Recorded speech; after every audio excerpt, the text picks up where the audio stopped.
Các bạn xem ơi. Một phát vào đi được mà.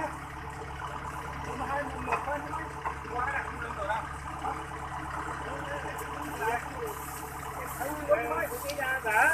Chả tên sạch cuốn kìa. Thôi giờ tôi về đấy. Đang sao? Nãy tụi nó coi cảnh cái dây đâu có đâu. Ừ, gì thứ gì thấy gì liều vào.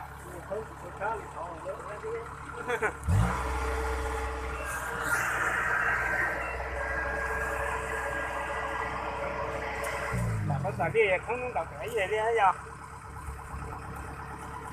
Đó mà chụp vào không lấy đủ. Nó là có cảnh về nãy giờ. Tại không cả cái tôi đi không thật cái gì đâu ấy à.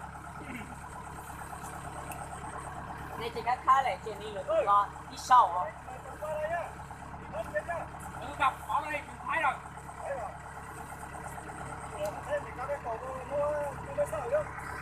Nó gặp thấy nó bướng mình.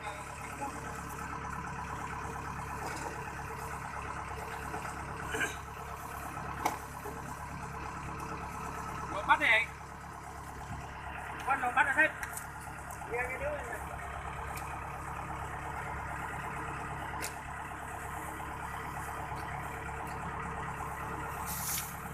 Chúng ta đâu đó đặt mua dùng cho mỗi chai được không? Một sáng qua quên mất. Đây nhà có, nó nói bỏ rồi, bỏ là có rồi, mình đem vô nè. Đưa đây đem vô. Đây mình cho bó nha.